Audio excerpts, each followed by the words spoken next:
Hi everyone, I'm delighted to be back here again for the two sessions today with Iconic. Just I suppose to introduce myself a little bit, I'm a coaching psychologist and HR consultant, and I have over 15 years I was working in the HR space, dealing with different, I suppose, complex people scenarios, and over the last few months I have been helping a lot of organizations around the kind of workplace and workforce changes resulting from the pandemic, and on to kind of what we're looking at today, which is around helping to transition back to the office. So really today, it'll be, if you've joined some of the previous ones, similar format. It's very much kind of an overview of a few topics, and feel free to get in touch with me afterwards if there's anything that you want any more information on. I have allowed time for a Q&A at the end, so if there is anything that kind of comes up as we go through the session, please do put a question in the chat box, or if there's anything that you're wondering about, please put it in the chat box and I'll come to it at the end. You can do it either to the group or you can do it privately, either or. I'll pick them up and go through them. I'm just conscious that these types of topics, they're really quite broad, and while we're talking about transitioning back to the office, your organization or your business could be very different from all the people on the call, and so to help you really get the most out of it, please do feel free to ask any questions. So in terms of what we're going to have a look at today, we're going to look at briefly kind of leading your team through change, because while there's been a huge amount of change over the last number of months, this is another change again as people transition back into the office. We look at building trust and a renewed sense of purpose as you look into moving into the kind of medium and long term ahead. We'll have a quick look at some of the requirements in the new work environment, and that's really just to get you thinking about some of the things that you need to be aware of and put plans in place. We look at some employer and employee obligations, and I would imagine, because this is the type of thing that comes up a lot in these, when I get into the employer-employee obligations, you might kind of think up some particular questions or things that you're wondering, so we'll move into the Q&A then to talk through those. So quite broad, and we'll keep it to the 40 minutes. So just having a look at leading through change then. I have put at the end of the webinar, there is a slide with some links in it, and these are links of I suppose resources that I have found particularly useful over the last while. One of these is some of the work that Deloitte has been doing, and it's all around the pandemic. And I keep coming back to this quote because I think really it sums up the kind of shift in mindset from a leadership point of view, and what's a good way of looking at how we navigate these changes. So I'm just going to actually read this out. So an essential focus in a crisis is to recognize the impact the uncertainty is having on the people that drive the organization. Resilient leaders express empathy and compassion for the human side of the upheaval, acknowledging how personal priorities have shifted away from work to being concerned about family health, accommodating extended school closures, and absorbing the human angst of life-threatening uncertainty. Resilient leaders also encourage their people to adopt a calm and methodical approach to whatever happens next.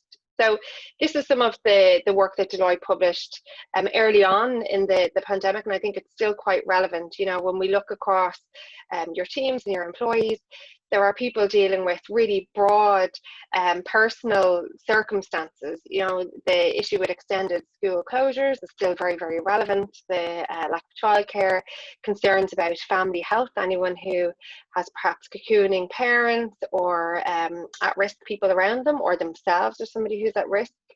So it has really been a massive upheaval over the last number of months for people, and that hasn't really gone away. I mean, even if we look over the last number of weeks, we've been starting to get reopening of business and society, but there is kind of hanging overhead the fear of this second wave, and so we're not in the clear yet, and with that brings lots of different emotions for people, feeling that we're almost through, but then perhaps not, and not really being able to plan ahead. So in looking at that then, and looking at change and transition, what I find really useful is looking at this change curve, and really this comes out of two two change models. One is around Kubler-Ross grief curve, which is used quite a lot for change in business, but I think it's particularly applicable for what we've been dealing with over the last number of months, because in essence it has been grief for a lot of people, where when it is to do with perhaps ill family or friends,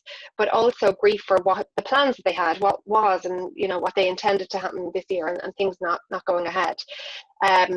So that's the grief curve, and it kind of talks about different emotions as we move through that. So when you come to an abrupt end of something, often people can feel quite shocked or angry, and perhaps fearful, sad, and then moving into a sort of a stage where really there's a productivity dip, as if we look at it from a professional point of view, where people can feel quite confused and disorientated, and then moving into, and as we're kind of coming out of it, feeling excited and energized.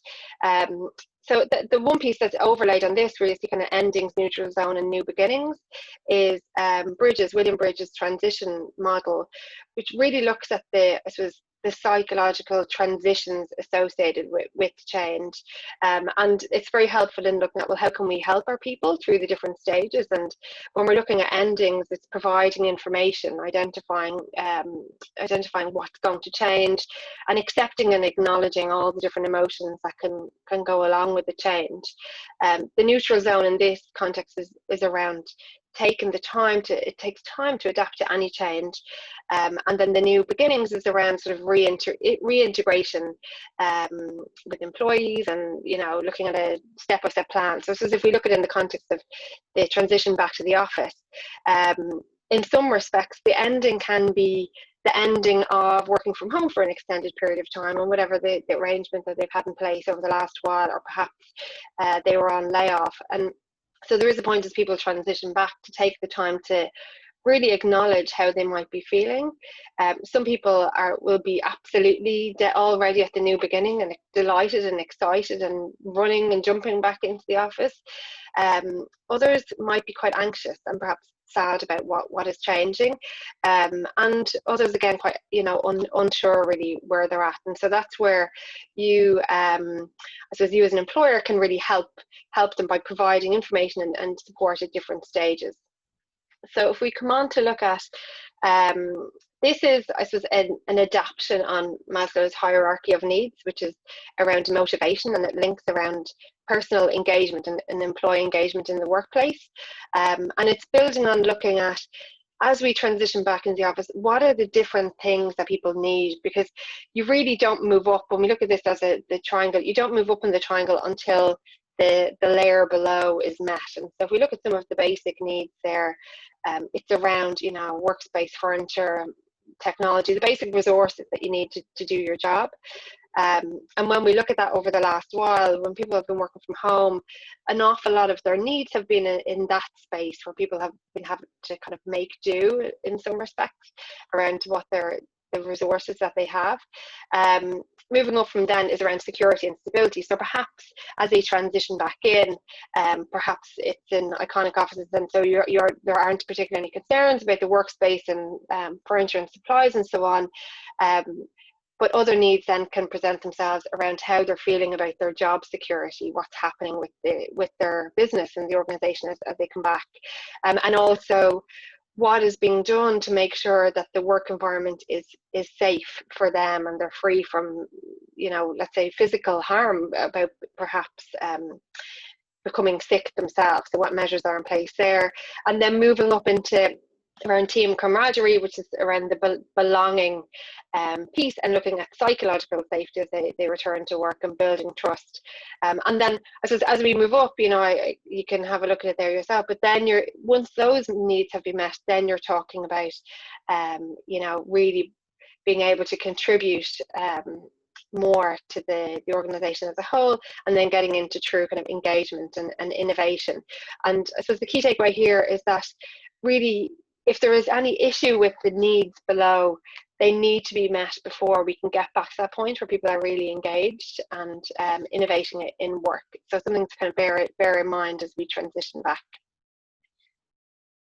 Okay, so if we have a look then, in looking at those kind of lower level, more basic needs and what's actually changing, I have this visual up because it's back like we never left, but it's absolutely not, in that there are so many things changing as we make the transition back to the office. And even if we think about, if you want to think about what is changing and perhaps take some time to put yourself in your employees' shoes and kind of work through, well, what is different as they're coming back. So if we look at office practicalities, a good way to do that, let's say they are transitioning back into the office in the coming weeks, is thinking about the employee arrives to work. What happens as they arrive?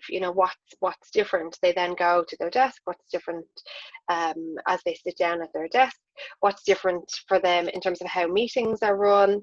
Let's say if they want to take a break and go get a coffee, how is that going to work when it comes to lunch breaks and so on? So like essentially working through a day, that can be really helpful to note what are the things that you really need to make people aware of, because for many of us, we've been working from home for the last number of months, and so it's going to feel like a really odd transition coming back anyway, but then all these things are different, and so it's taking the time to make sure that we're really clear about that. When we look at new ways of working, then really there's things there in, say for example, is it like, it's the practicality as well, but is there staggered lunch breaks now? Is that something that's going to be new? Staggered kind of coffee breaks?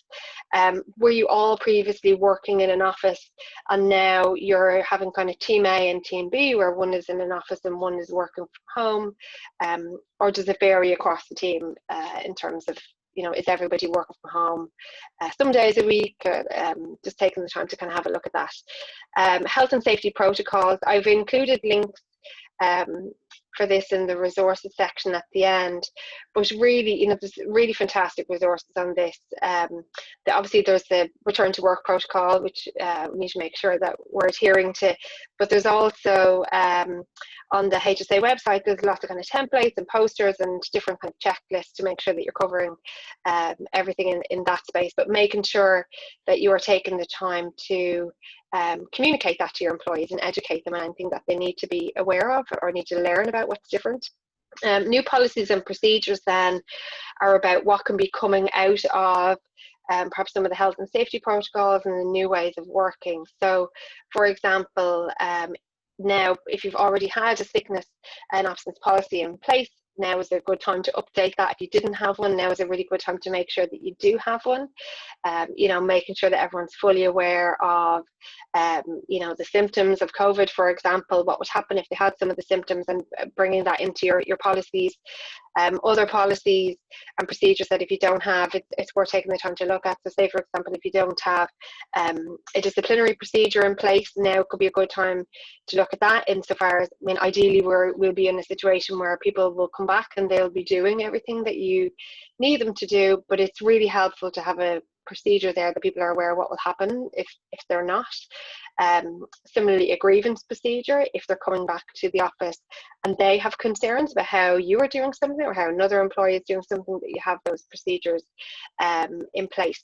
So that's something that can be changing quite a lot for people. Perhaps I know many of the companies that I've been dealing with lately, they've been operating on a relatively casual and informal basis up to now, and they haven't really had a lot of policies and procedures in place. So that's very new in terms of their reopening or coming back to the office in a much more formalised way than they were before.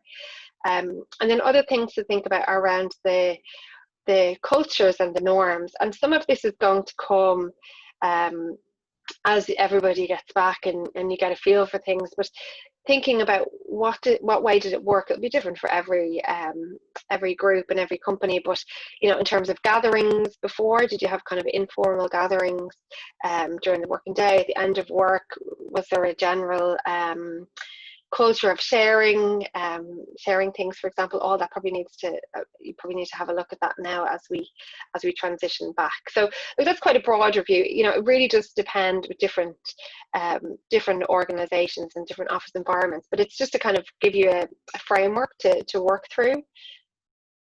So moving on to building trust and purpose then. And so when I say trust here, so this is a great opportunity, and this is the last number of months have presented a good opportunity to get to know your employees. And I'm hearing lots of stories of through the check-ins or people who are working from home, really getting to know their teams a lot more, and employees feeling really a new sense of trust that employers really care about what's going on for them. So as we transition back to the office, how do we keep that sense of trust, or perhaps even build on that? And when I say trust here, some of the key things around trust is, when your employees are looking at you and the leadership team, it's around, do they think that you care? Are you predictable in how you predictable and consistent in terms of how things are done and your messaging?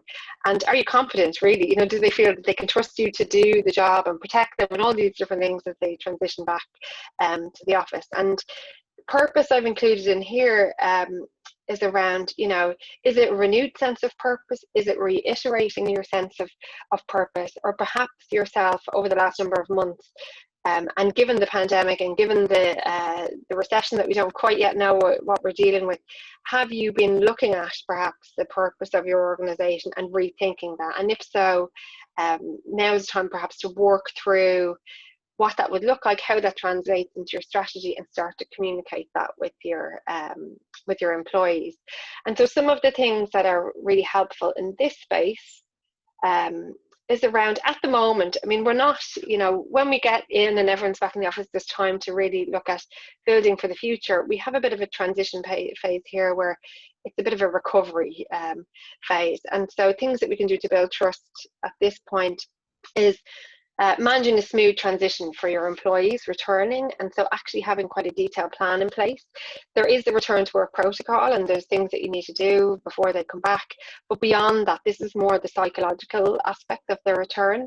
What can you do to make day one, week one, month one as smooth as possible? And we'll come on to that a bit more in a minute.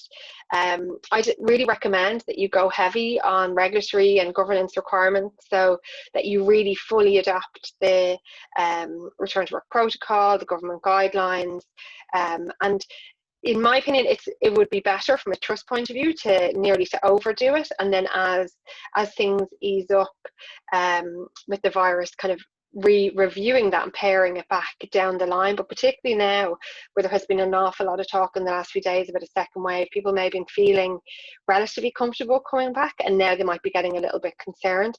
And so you want people to trust that you're taking this very seriously. You're doing absolutely everything that you can to protect your employees and your customers. So I think it is much better to go that bit further at this point and build that trust. On building trust, doing what you can, building in a plan about how can you make sure that you have very regular communication, that it's consistent, you're being as open as possible. And by open, I mean, even if you don't have anything to say, that's okay. It's better to say that there is no update, really, than leaving a void of information. But perhaps, and some of the things that I'm hearing that has actually gone quite well over the period of work from home is people have had a lot more visibility of the leadership team. There's been more regular leadership kind of check-ins, and so that's, if that's something that you've been doing, think about how you want to make that transition as they come back to the office, that you're not just stopping it and going back to the way things were. How can you make sure that there is a consistency as you come back? Other things around focusing on workforce effectiveness, employee well-being. The effectiveness is back to that, the hierarchy of needs, really, making sure that you're addressing the needs at the different levels to get people to the point where they can really, feel engaged and deliver. And employee well-being, there's been lots of talk, there's lots of different webinars in this space over the last number of months, but really making sure that you have some fundamentals in place to look after the mental and physical well-being, even beyond the health and safety side of things. So now is a good time to look at, if you don't already have an employee assistance program in place in your organisation, for example. Providing clear direction on organisational priorities where you can. And as I said, there may still be lots of unknowns, and that's okay. It's better to say that you are taking the time to really review the direction than not saying anything. But where you can provide some direction or a time frame which you hope to review, that's much better. And within this then, really trying to take some time to reimagine work life, reimagine your overall talent strategy, your operating model. I mean, the last number of months has, there really has been quite a lot of, I suppose, opportunity to experiment with different things. We would, you know, lots of people have got more of an insight into their employees' lives and what their preferences are.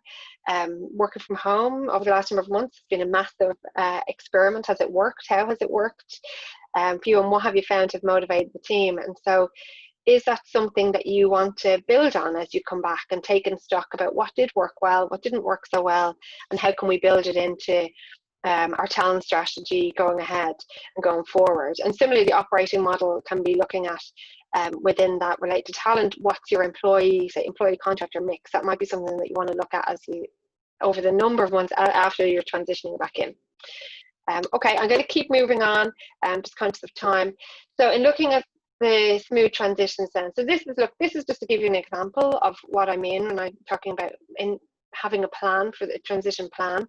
So putting in place a plan, communicating it to your team. So pre-return, that could be clearly communicating to them what they can expect. So if you have this transition plan, what they can expect in the coming weeks and months.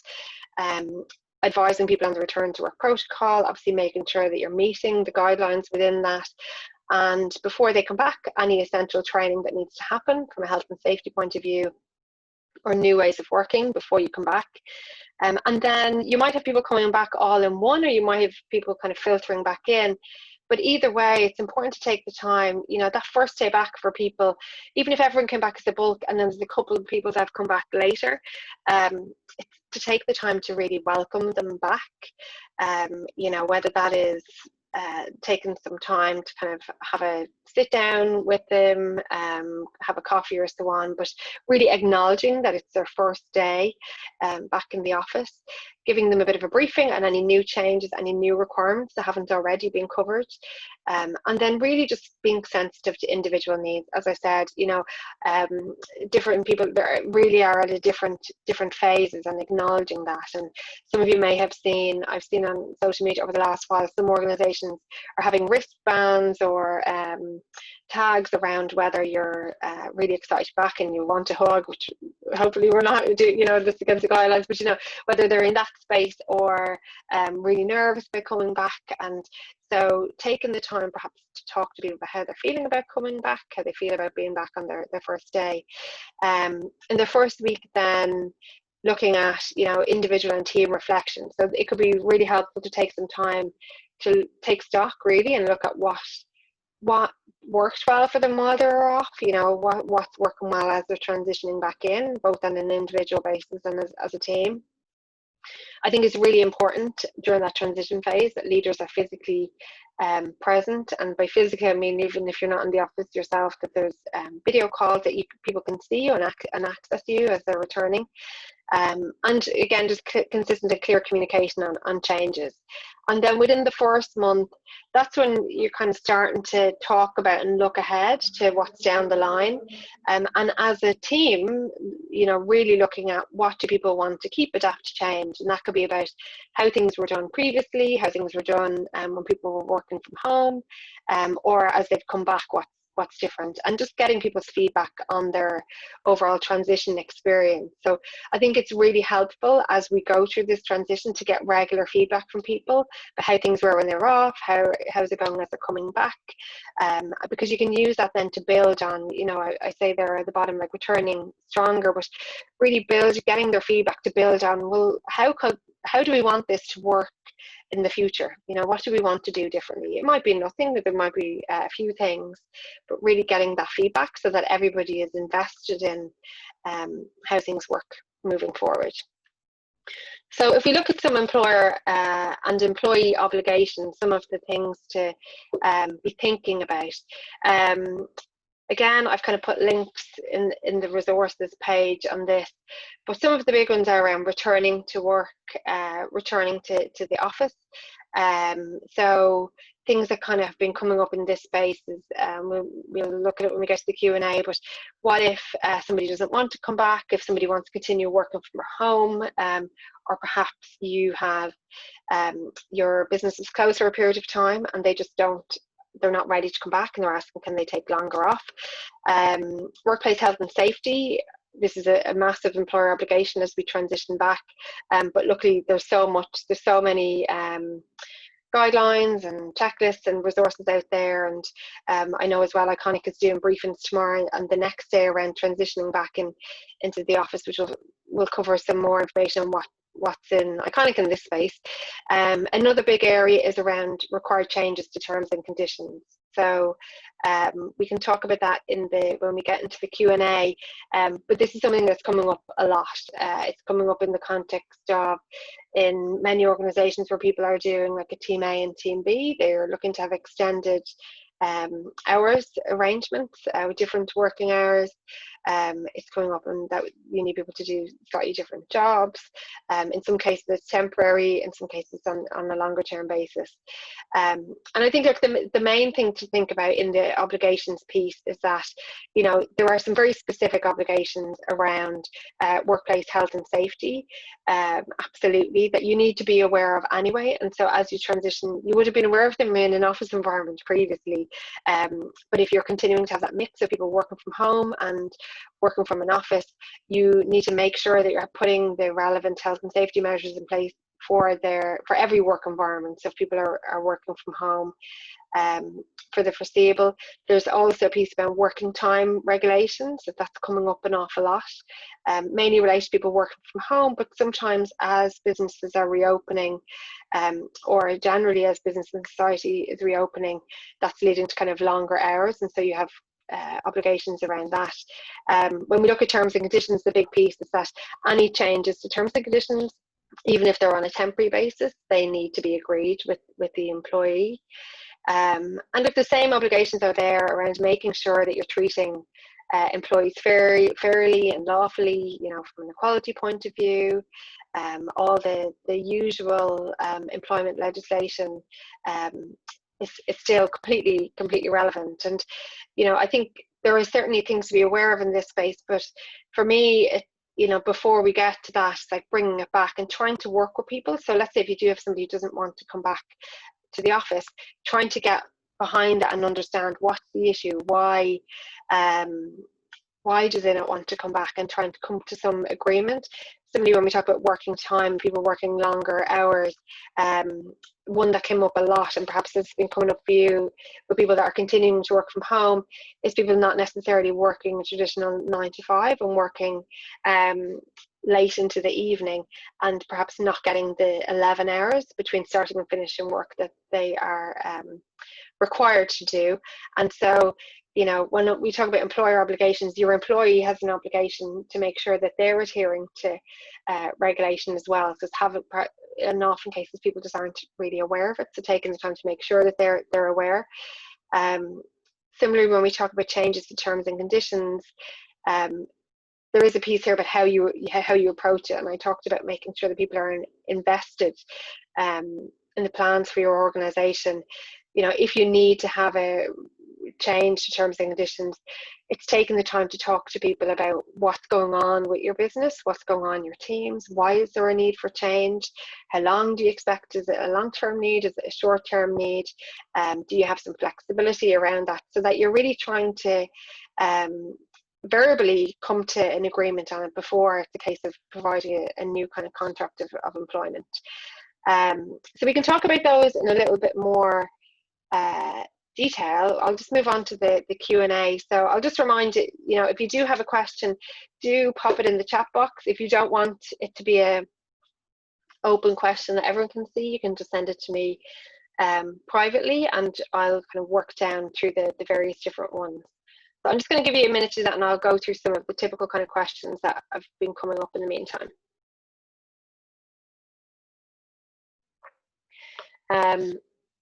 So as I mentioned, a big one that I'm hearing a lot about is, what if my employee doesn't want to come back to work? So let's say, for example, if we're talking about a situation where you've been closed for a period of time and your employees have been laid off, and you're now reopening your business and you want them to come back to work.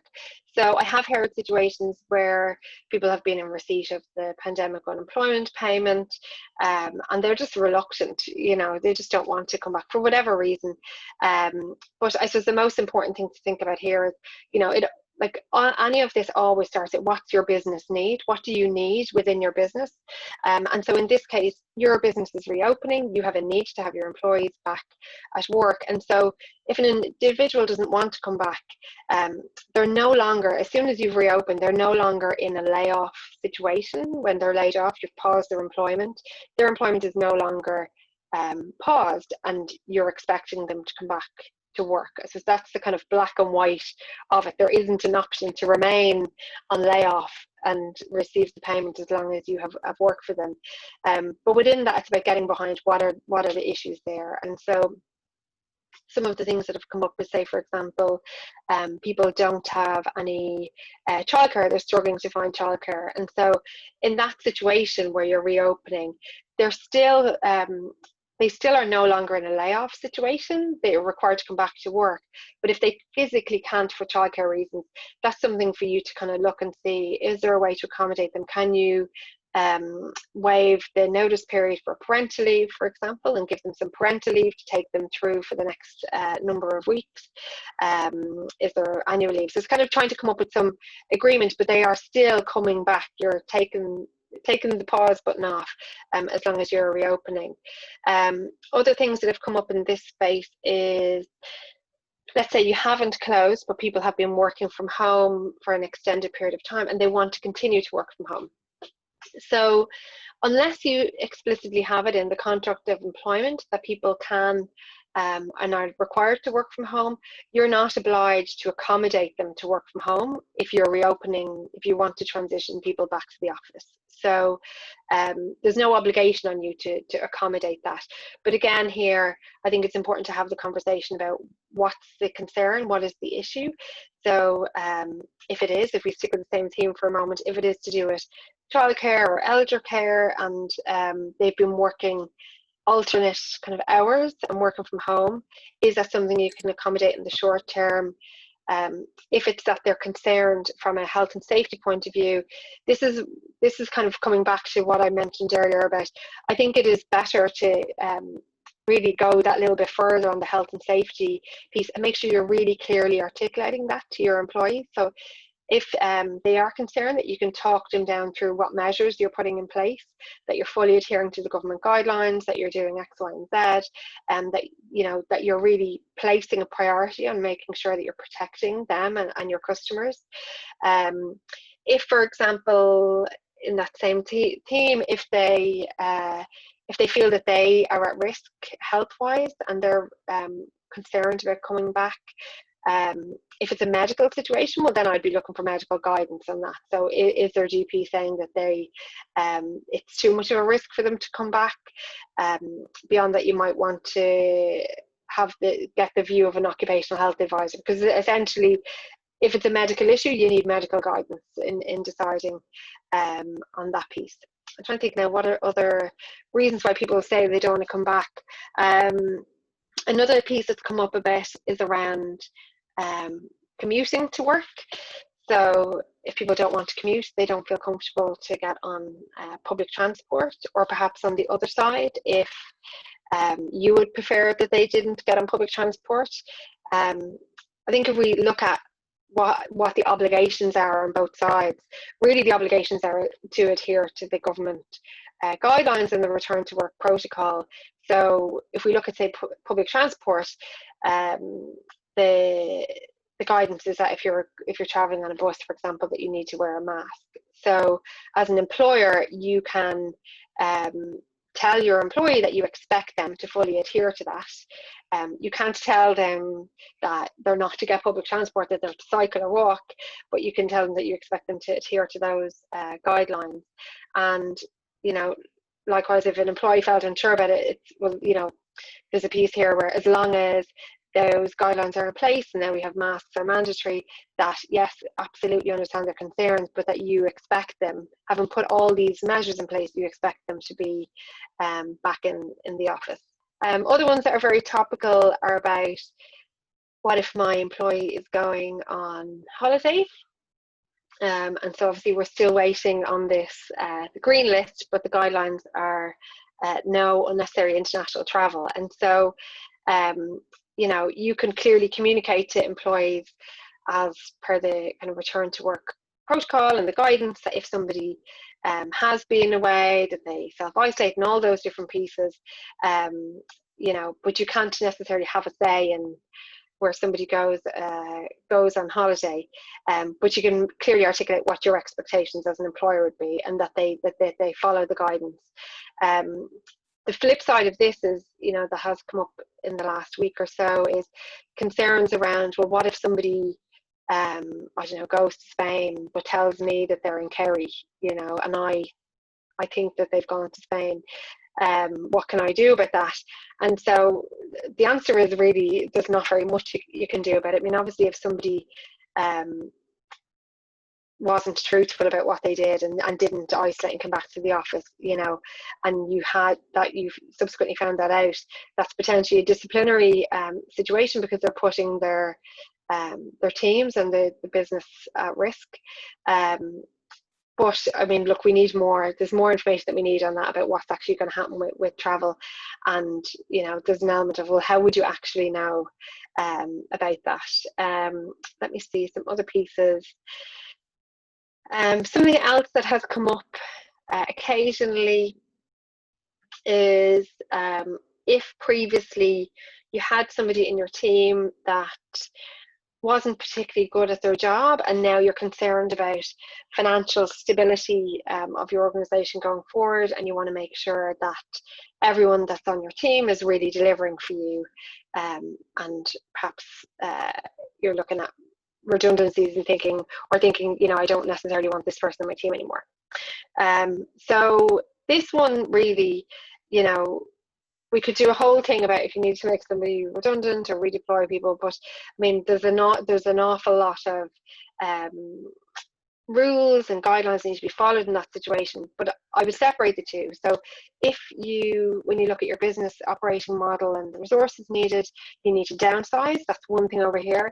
If you have somebody on your team who hasn't been doing what you need them to do, that's an entirely separate piece. And I think when we talk about reimagining work and thinking what do you need as you transition back to work, if you do have somebody who hasn't been delivering for you in the past, but you weren't clearly articulating that to them, now is a good time to really make that clear as they come back.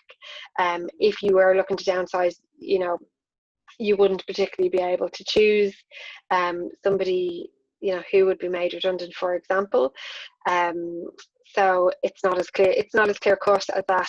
So I would say taking the time to make sure that if somebody is not doing what you need them to do performance wise, that now is the time to, you know, have your detailed action plans in place as you return to work. Make sure that you're clearly communicating your guidelines, that you have your relevant grievance and disciplinary procedures in place, and that you're monitoring their work and giving them regular feedback.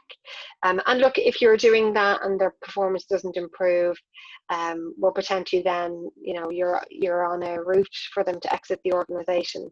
But that's separate to if you need to downsize on your team.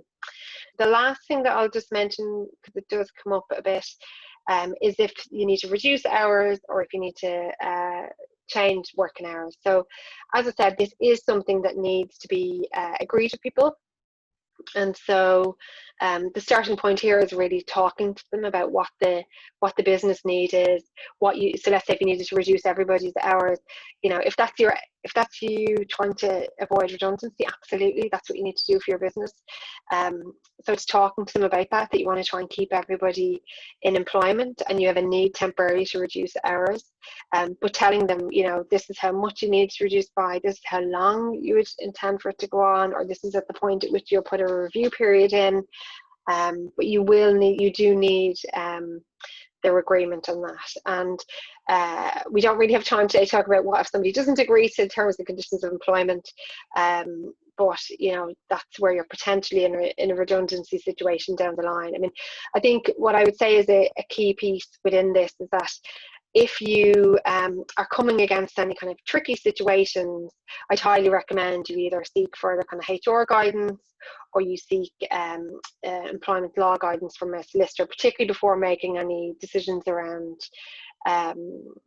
reducing workforce or dismissals, for example, or if there's significant disagreement on terms and conditions. Okay, so that is the questions, and then I'm just going to quickly pop up the resources I mentioned here. So on Leading Through Change, as I mentioned, these are two great websites where there's lots of resources up there. The government guidelines, the Return to Work Safety Protocol, I have the link there. The HSA templates are all there. Under employer obligations, I've popped in as well, returning to work and COVID-19. That is very recent. I think it was last updated yesterday, so it's a great resource to have. Hang on, I think I have one question coming before I come in.